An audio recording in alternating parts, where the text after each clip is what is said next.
Good morning, how are you? Saturday, the end of May. I'm sitting here sweating because it's so hot and humid down here. And if I turn the fan on, it's too loud for the computer. But gotta be kind of short today. So we'll start off with what I usually end with, and that is, please do me a favor. If you like these videos that I'm doing, or if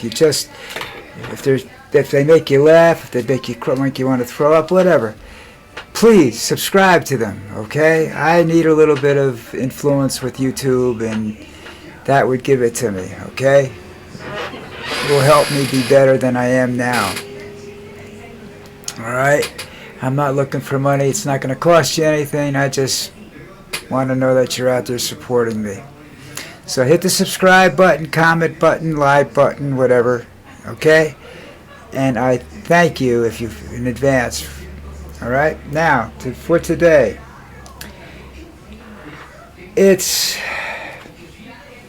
what's going on right now with the stock market going up and down based upon Trump's, whatever Trump says, all right? It's probably the biggest scam in the Trump era. He's playing with your money. He's not only hurting the economy, hurting your buying power, he's hurting your 401ks and everything else. But the billionaires like Musk, who's going to be in the Oval Office speaking with Trump today, are making more and more money. That's how Musk was able to withstand the Tesla losses. He's actually making more money than he did probably at any time in his career. I'm probably wrong about that, but it sounds better when you say it like that. Anyhow, Trump gets the stocks to go down. People buy, turn around, go up. The average individual doesn't know how to play this right, and they get burned. But these big guys who have these big brokerage firms and everything behind them, or some of them do it on their own because they're just that smart, will make billions, and they are. Okay? There was a comment the other day that Elon Musk had just lost $16 billion. He's made more than that, twice more than that in the last few days. So this is something that the people ought to understand, There's a lot of people call this insider trading for the Republicans, and it is, because they know what he's going to do before he does it. Especially Steve Miller. He's the guy that's pushing this forward. He's the guy that's playing the game. He's the man that's out there saying, this is what, Donnie, this is what I want you to do today, So this is what they're doing. And in the United States, there are a lot of so-called day traders. And the way he's operating, even they are getting burned. Not all of them are making tons of money. Some are because they know something they shouldn't know. Some are because they just suspect something that you don't know. They're more gamblers. But some are losing money. Your 401ks don't know what you're doing. You're looking now where a good investor for your 401k or your retirement fund that you're managing yourself or whatever, you don't know what to do. You could lose it all if you make a mistake. It's not like before where you could, you'd have a little warning. These things happen instantaneously because Trump is operating off the seat of his pants. Well, that's a smelly way to put it, too. Hope he changed his depends before he did that. But anyhow, this is a very suspect situation, and nobody cares. All right? Now, I don't know whether the news isn't allowed to report what's going on with the public masses. Are they hiding the fact that there are protests all over the country? Are they not showing it on TV? I don't know, because I don't get that kind of information down here. Not even on videos. You know, not even when I go to MSNBC, CBS, or ABC, Politico, Mother Jones, none of that. I don't get a lot of that, what's going on with the general public, how they're feeling about this. And I wish I had some subscribers that could, feed me information so I know what's going on here. Because I have no idea what the general public is thinking. I only know what the people that are reporting on the various channels are telling me. I can't believe that America is just standing around letting this happen. Because if they are, they're going to wake up broke, barefoot, and in prison. That's just the way he's going to work.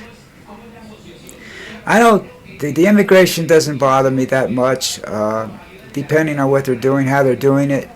There's a better way of doing it, of course, but he's trying to mobilize the general public who doesn't like immigrants, because they believe immigrants are taking their jobs. Okay. The only immigrants that I know of, personally, that are taking American jobs are from India, and they work for companies like AT&T, IBM, the big companies. Bring them in on those HB1 or HB2 visas, where they come in and they work cheap. Those are the only ones, because they're not paying them benefits, and they're saving a lot of money when they bring those people in. And they're educated, highly educated in some cases, educated in the United States in some cases. So they're being brought in hired. They're not stealing anything. Big companies are doing this, okay? AT&T is the only one I'm actually completely familiar with because I saw it done. So this is... and the Indians stay in this country. They open up they were opening up cash businesses like 7-Elevens and whatnot. But I don't think the economy is good enough to support them, so they take their money and they go back home where it's worth more money,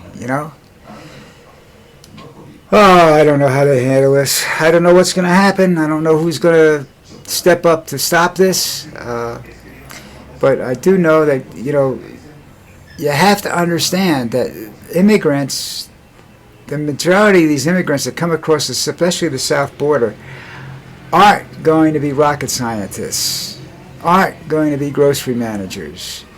They may be truck drivers. They may be lawn care specialists or manual labor, for construction facilities and stuff like that. That's too bad, because the amount of money that the American people want for that, for those jobs I don't know how to put it. It doesn't help the companies that are trying to make a living. It's not profitable, so they won't do it, and you end up with a serious problem here. And I don't know what to tell you is going to happen.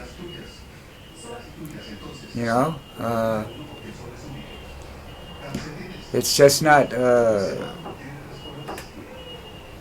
cool. You know what I mean?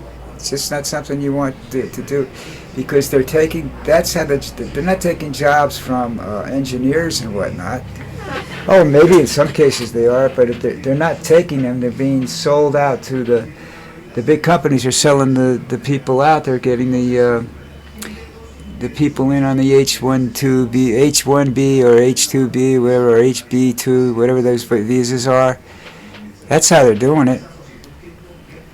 People aren't walking in and being handed jobs because they're there just for the sake of handing them jobs. They're taking qualified people. Those qualified people may not be the guy walking across the border. I mean, I met a guy. You see TV stories about this. I had a guy. I forget what country it was from Poland or Russia. So one of those countries over there where I have absolutely no clue what they're saying. Come to a bartending school I was working in. Excuse me. And he wanted a job because he couldn't find a job. Well, first of all, I had his people teach him how to read English. I taught him how to read liquor abbreviations. And I got him a job in a hotel And he was legal and everything, so I got him a job in a hotel working service bar. He made more ice cream sodas than he did drinks, okay? Wasn't a high-paying job. Did have some benefits, but only because I got him into the hotel, and only because he came to me for help. And I had no choice. But what I did to the school was, I just told the school, I said, how can you take money from this guy? This guy doesn't understand a word of English. There is no way I can get him a job. There's no way I could teach him. You know? So that was a two-sided sword there. That was one where I tried to help the guy, and one where I ended up leaving the school because of that, because they were just cheating people. Those bartending schools tend to do that. So, because they hire people to come in and recruit students, and they promise them anything because they get paid on a commission basis per student. Anyhow, moving along. Here's a new story about the airplane that Trump has. This is apparently true, and there's an investigation going on about it. But Donald Trump, the Qatar people didn't ask Donald Trump if he'd like a plane. Donald Trump begged them to give him a plane. So this wasn't some spontaneous gift by an Arab nation. This was something Trump was begging for I guess, political reasons, some political clout someplace along the line, I don't know.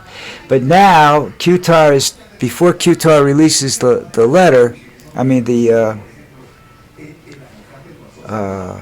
the plane, and delivers it, they want a paperwork that says that he asked for it, not that this was not a spontaneous gift. This was an answer to a request by Donald Trump. This guy is so full of shit and gets away with so much lying. I don't know how you can have a president of the United States that plays these kind of games and not have somebody just spit in his face someday, you know? It's just amazing. But the story is he's begging for that. He begged for that plane. That's the story I got. I got it from one of the Democratic websites, so I'm not sure. I'm fairly certain that it's 100% accurate, so I'll be able to check it out in a couple of days. Can't do it now. All right, so listen, this is going to be a rather short one today because I really don't have a lot to talk about, because it requires research, and I didn't have time because my wife had left for Panama, so I had to do some things. That's how it is. All right, so as of the moment, that's it. If anything breaks, I will come back, but it is a Friday, so I don't know what's going to happen. But I'll talk to you tomorrow.